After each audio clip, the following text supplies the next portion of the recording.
It all started on a cold Saturday morning in Minneapolis. A confrontation on a city street turned deadly.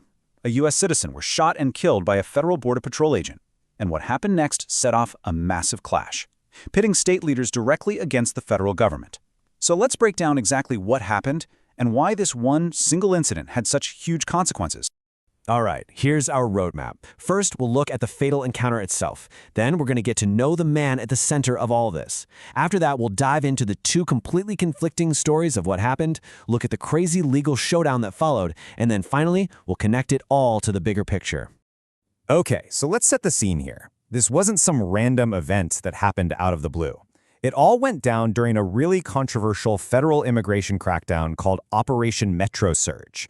And that operation brought federal agents, including Border Patrol, into major U.S. cities to carry out enforcement actions. So let's just start with the one single fact that absolutely no one disputes. On that Saturday morning, Alex Jeffrey Pretti, a 37-year-old American citizen, was killed by multiple gunshots fired by a federal agent. And you know what? This all happened incredibly fast. I mean, we're talking minutes. Around 9 a.m., federal agents were on the scene. Protesters, including Alex Pretti, were there too, monitoring them. By 9:05, there's a confrontation. It blows up into a physical scuffle. And just about 30 seconds later, shots are fired. And Alex Pretti is dead. But to really get the full impact of this story, you have to understand who Alex Pretti was. Because honestly, the details of his life just make the violence of his death that much more shocking. So who was this guy? Well, Alex Pretti was an ICU nurse at the local VA hospital, a union member who literally cared for our nation's most critically ill veterans. He had no criminal record to speak of, just a few traffic tickets. He was also a lawful gun owner with a permit to carry, and he had become pretty active in protesting federal immigration operations in his city.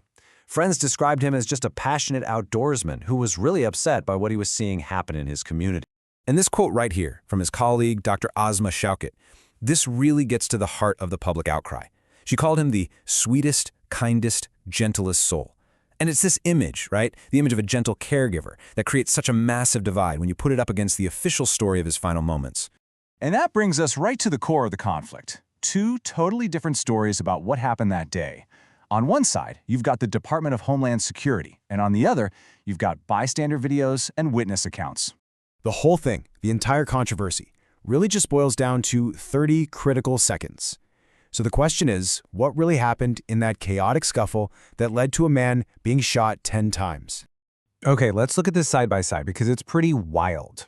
The DHS claims Pretti brandished a handgun, but videos and witnesses? They say he was holding a phone. DHS says he violently resisted and attacked officers, but witnesses say he was already pinned to the ground by 6 agents and was just trying to shield another protester. And then there's the biggest point of all. DHS says the shots were fired in self-defense, but video analysis seems to show that an agent had already secured Pretti's handgun before the other agent shot. And this was the official federal narrative, put very bluntly by the DHS secretary herself.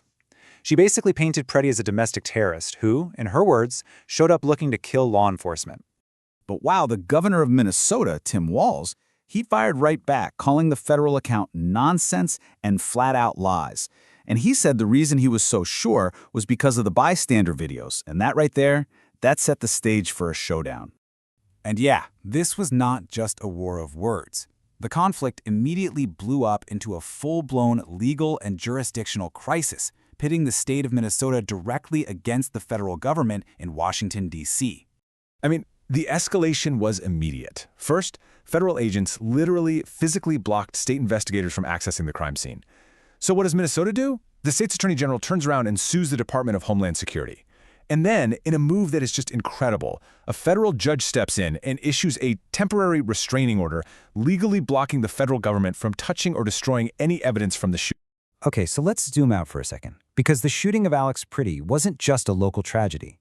It quickly became a national flashpoint for these huge debates about federal power, about the right to protest, and about public safety.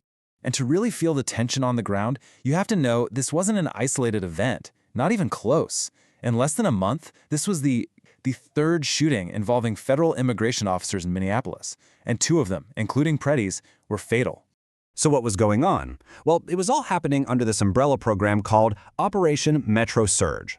This was a Trump administration policy that sent federal agents, including Border Patrol, who usually work at the border, deep into American cities for immigration raids. It was this very policy that put these federal agents and local protesters on a collision course. And all of this brings us to one final, just haunting question from the mayor of Minneapolis, Jacob Frey. It cuts right through all the legal battles and the policy debates, and it forces us to focus on the human cost. It leaves us all wondering, where is the line between security and our safety?